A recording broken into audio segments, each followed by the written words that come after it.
back with a very special guest. He's known for his stunning vocals and for wowing the judges on The Voice. And he's also curating an amazing new album. Joining us now is the 2011 winner of The Voice, Javier Colon. Thanks for joining us. Thank you for having me. How are you? I'm doing great. Thanks for being here. How's it going? How's the music career? It's been amazing. Just working on a new album. I've got a new partnership with a label called Concord Music Group, and we've been working on what I think is going to be an amazing album that'll hopefully be out in June. He said it. He said amazing. I did. Catch it? I'm going to try to use all those words that you use just because. And he'll be joining us later in the kitchen because he is a foodie. Right. Fantastic. Right. Absolutely. So there you have it. Now, on the upcoming album, I heard on your website a new song that you said is likely going to be on the album. It's called Giant. Can you tell us a little bit about that? What went into that? Giant is a song that I wrote with a friend of mine, Josh Kelly, and Alan Chang.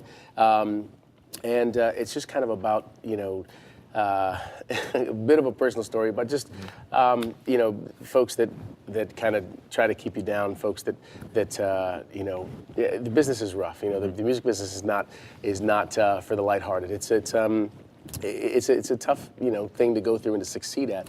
And sometimes you encounter folks that are not necessarily the nicest folks in the world. So that song is kind of about it, someone who kind of, was at one point a giant who is no longer a giant in my mind anymore. And that's what that song's about. Javier, what's the Connecticut connection? We love that here on CT Style. Well, I grew up here. I was born in Bridgeport, grew up in Stratford, and I went to school there. I was there until college. I went to the Hart School of Music in Hartford, part of the University of Hartford.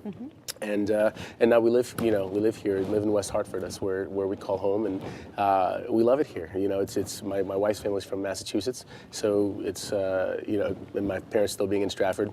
It's kind of it's almost in between spot for the two, and everybody can come and see us. We can see them easily, and with as much as I travel, it's nice for my wife to have her family close.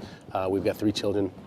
2 girls that are 7 and 5, and a little guy that's 22 months. So, it's nice. Hands full. We do. Hands full. Wow. Absolutely. My wife recently broke her wrist last week, and so now taking on some extra duties. Hands full is yeah. I have a new appreciation for how amazing my wife is.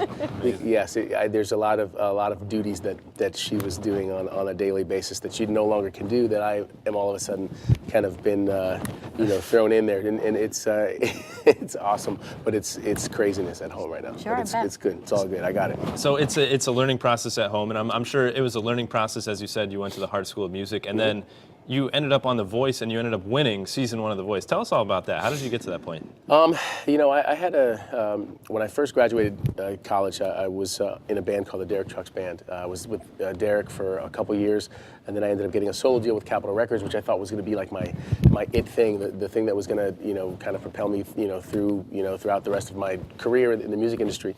And unfortunately, didn't work that way. I ended up, releasing a couple albums with them, but getting dropped. And then for 5 years after I got dropped, I was kind of trying to find a new album, trying to find my niche, kind of trying to figure out. Find your voice. Yeah, exactly. Just trying to find a way to continue making money and supporting my family in the industry. And right before I was about to pretty much give up on that, The Voice came along, and I ended up auditioning in New York, and ended up, getting through the stages in Los Angeles, and ended up on the show. And one show after the next, I kept thinking I was going to be, going home eventually, because it was too good to be true, Sure. And I got down to the end, and I really, I thank my Connecticut contingency, my people here in Connecticut who. Your fan club, yeah, right? Absolutely. I won by a 2% margin. Wow. So I consider the folks in Connecticut that stayed at work so they could use all their phone lines and all those people, all the stories and all the emails and tweets and Facebook messages that I got from all those folks that went the extra mile for me that I really appreciate. So thank you guys for that. Javier, I understand Thanksgiving you sang the national anthem in front of 20 million people. I did, yes. Wow. It was insanity, but it was awesome. I was asked to oh, there I am. There you go. Oh, that's my GoPro video. I was asked to sing the anthem by some folks some executives from the San Francisco 49ers, and for this amazing game between them and the Seahawks. It's a huge rivalry, and 20 million people tuned in. What an experience! And it was awesome. It was kind of nerve-wracking, but I tried to play it cool because I had my GoPro camera on my guitar. So I said, I can't look like I'm about to throw up right now. You gotta be cool, right? I have to be cool. So I kind of masked it because I had my GoPro kind of there with me. So. And also, you recently met one of your childhood idols at Mohegan Sun. Yes, yeah. He wasn't a childhood idol. I should say he was more like my wife introduced me to his music when we were in college. Okay. And it completely changed my life. And who is it? His name is James Taylor. Oh, wow. Yes. Look at I've heard and of there him. he is. Yes, I think everybody has. him a few times. He's an icon. Certainly. And there you a go. legend, and I'm sure an entrepreneur as well. At some for way. sure. But no, he's been an idol of mine for a long time, and I really owe a lot of what my music sounds like today, especially on an acoustical level, to him. So to be able to get to speak with him and. He gave me a hug, and it was awesome. One of the things that he said that I'll never forget was he said, "When are we going to sing something together?" He said that. He said it to me, and other people heard it, and I hope. So you got to do it now. We have to do it. You So gotta call him up. I'm gonna hold him to it. Now, Very good. Yeah. Now, James is a daily viewer of our show. So, James, if you're watching, make sure that you call Javier. And of course, Please. You got the new album coming out. I do. So, where can people check you out? It's going to be, we don't have a name for it yet, and we don't know an exact date of when it's coming out Okay. yet because we're still in the kind of, I would say, the midway stage. We've written all the songs. It's a matter of choosing which songs are going to make the album now. And then we have to go in the studio and record, do the official versions of these songs. But we're hoping that it's going to be out in June or July. And if you want to check out, I'll give you more info if you follow me on Facebook or on Twitter.